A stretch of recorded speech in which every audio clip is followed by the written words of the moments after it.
Harun al-Rashid. You've probably heard the name, right? It just kind of conjures up these images of glittering palaces, maybe some flying carpets and magical lamps. He's this huge figure in some of the most famous stories ever told. But the man himself, the real Caliph, well, his story is so much more complex and frankly more fascinating than any fairy tale. All right, let's get into it. See, this is the image we all know. The legendary king from the tales of 1001 Nights, the guy from Scheherazades stories. This is the Harun of myth. You know, wise, kind, wandering the streets of Baghdad in disguise to check on his people. It's an incredible, powerful image that has shaped how we've seen him for, well, centuries. So, the big question is, if we peel back all those layers of legend, who do we find underneath? Who was the historical Harun al-Rashid, the fifth Caliph of the Abbasid dynasty? That's the real story we're here to figure out. Okay, first, let's just quickly set the scene with the legend itself. It's really important to get just how powerful this folkloric version of him is, because it's both a product of his time and the very thing that makes it hard to see the reality of it. You see, his reign is pretty much seen as the kickoff for the Islamic Golden Age, a truly remarkable period of scientific, cultural, and economic flourishing, all centered in Baghdad. We're talking massive libraries, huge leaps in math and medicine, and a level of wealth and sophistication that was basically the envy of the entire world. But here's the twist. His journey to becoming the ruler of this so-called Golden Age was anything but golden. His rise to power was a story of intense family drama, some serious political scheming, and maybe even assassination. It was a real-life soap opera. I mean, just look at how fast this all happened. In 78, Harun is this celebrated general, earning the name al-Rashid, which means the rightly guided. Just 4 years later, his dad dies, his older brother al-Hadi is in charge, and that brother is actively trying to cut him out of the line of succession. The key player here? Their mother, al-Khayzuran, who totally had Harun's back. And then, wouldn't you know it, al-Hadi suddenly dies under very, very murky circumstances, and bam, Harun's on the throne. This was straight-up palace intrigue. And this quote right here, it just perfectly captures the tension. This is what Harun's brother, the Caliph al-Hadi, actually said to their own mother. He was trying to crush the immense political power she had.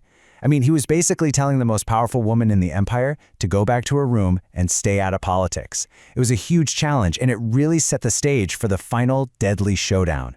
And guess what? She won.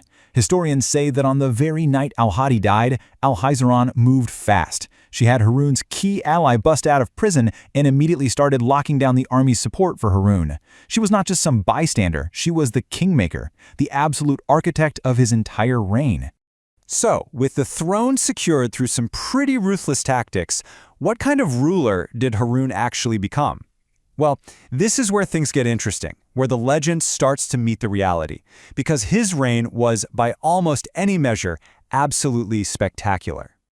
Now, this slide perfectly captures the two pillars of his power: incredible wealth and massive global influence.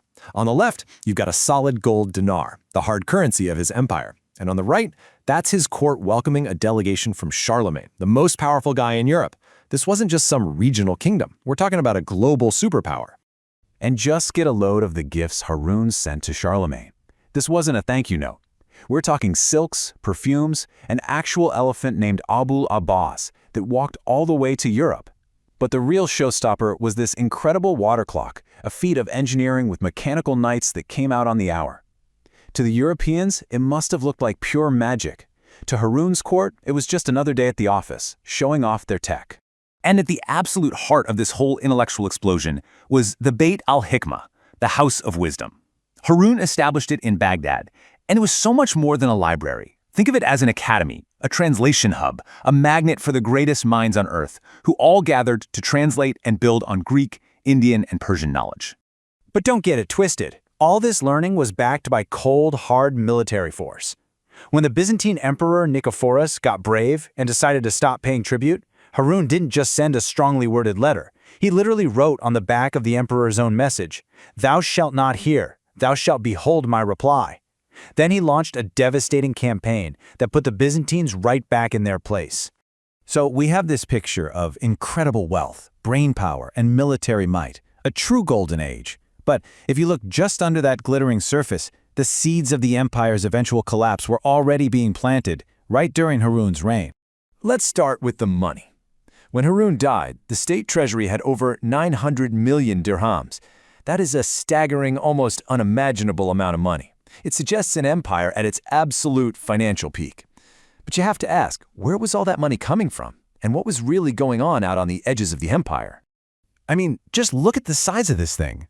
It stretched from what is now Morocco all the way to the borders of India. It was absolutely massive, diverse, and incredibly hard to govern from one single city, even with a treasury overflowing with cash. And this is the great paradox. While the center, Baghdad, was glittering, the edges were starting to fray. Spain was already long gone, and during Harun's rule, independent dynasties just broke away in Morocco and Tunisia. And on top of that, there were constant revolts and uprisings way closer to home in Syria, Egypt, Yemen, and the really important eastern province of Khorasan. The empire was rich, for sure, but it was not stable. So this chart really just lays it all out. The legend gives us the storybook king over a perfectly united golden age. The reality, he was a ruthless, very effective politician, but he was holding together an empire that was already starting to come apart. Fabulous wealth in the capital, but rebellions spreading through the provinces. It's a much more complicated and honestly a way more interesting picture. So how do we bring these two versions of Harun al-Rashid together? The fairy tale caliph and the real-life historical one.